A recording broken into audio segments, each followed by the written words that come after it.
Becoming the Man, Chapter 9, Paul Roberts Wakes Up. Paul Roberts came to consciousness in agonizing pain.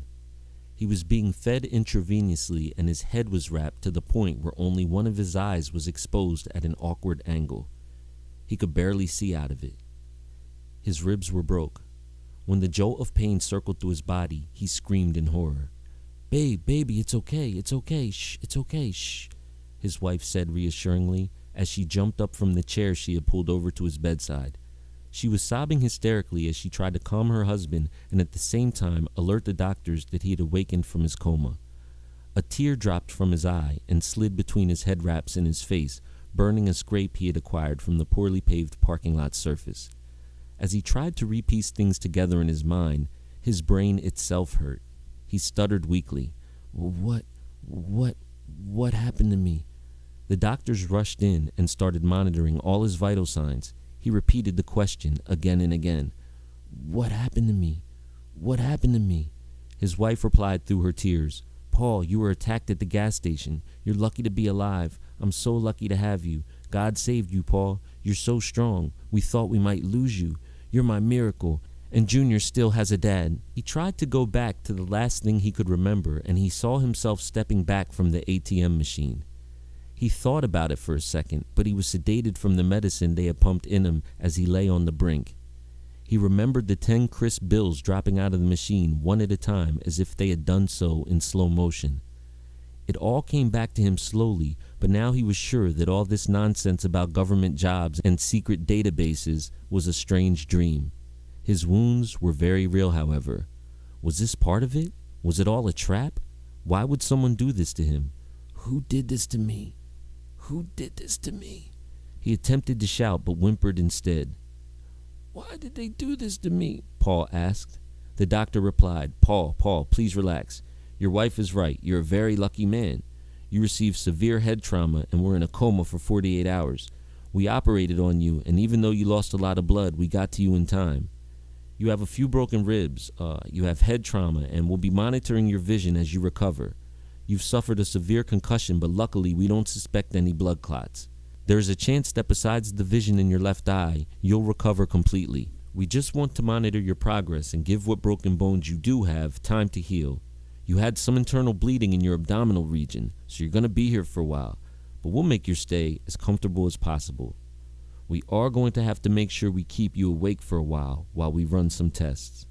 Another jolt of pain shocked Paul's system as his wife cried uncontrollably as he winced. The doctor would make sure he remained conscious by waking him up every hour on the hour every time he would doze off. He just wanted to rest his tired brain and body. After about a week of recovery, the fog started to clear from Paul Roberts' brain. One morning after the ring in his ears had eased up a little, he reached across his body and clicked the button on the television remote control. He had to reposition his head at a strange angle to see, and the little hole in his bandages where his good eye could see out of gave the effect a periscope would. It was the local morning news, and for the first time he saw the story of his assault.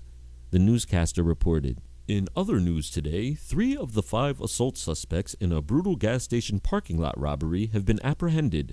Jamal Vaughn, age 19, Marion Williams, age 20, and a third suspect whose name is being held due to his age were all apprehended after police served 3 separate search warrants. The teens and the man are charged with the brutal assault of Paul Roberts, a worker at a local community center. Police say the suspects ambushed Roberts and attacked him savagely as he attempted to use an automatic teller machine at a gas station and convenience store. There has been an upswing in crime lately in the area that separates the more affluent neighborhoods to the north of it from the working-class neighborhoods in the south. Roberts, who sustained life-threatening injuries, is recovering in the hospital and is in stable condition. Police are looking for 2 black males between the ages of 18 and 22 wearing black dark hoodies and white sneakers who are wanted for questioning for their role in the assault. If you have any information, please call our tip line at 1-555-4-TIPS. Paul felt sick to his stomach that his own people could do this to him. He helped the same kinds of kids from the street every day at the community center. And this was his payback? He felt cheated. His body ached. These were just little kids who did this to him. Little violent kids with no respect for life. They beat him like his life wasn't even worth the $1,000 they must have stolen from him. Then he got a chill down his spine when he realized that if he had pulled $10 from the ATM, these people would have done the same thing. He mumbled out loud without realizing, "My own people did me like some savages. My own black brothers. What about my son? What if—" The nurse arrived with 2 pain pills and applesauce, which had been his breakfast since he was taken off of the IV. She helped Paul sit up, and he gasped at the sharp sting that filtered through his side. The nurse noticed the television was on and said, "If you're going to watch the TV, just make sure you don't watch anything too funny.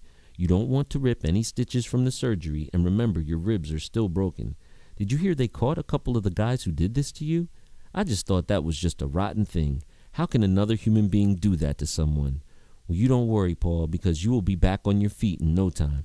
I believe in karma, and these people will end up paying for what they did to you, and you are going to have a blessed life because you are a fighter." Paul jokingly replied in pain, "I don't know about a fighter. Looks like I blocked everything with my face." The nurse shook her head and replied, "Well, if you need anything, sweetie, all you have to do is hit the button. We're all here for you." "Thanks," said Paul as he lay back down and tried to clear his mind. The pain was a great distraction from the events that led up to his assault.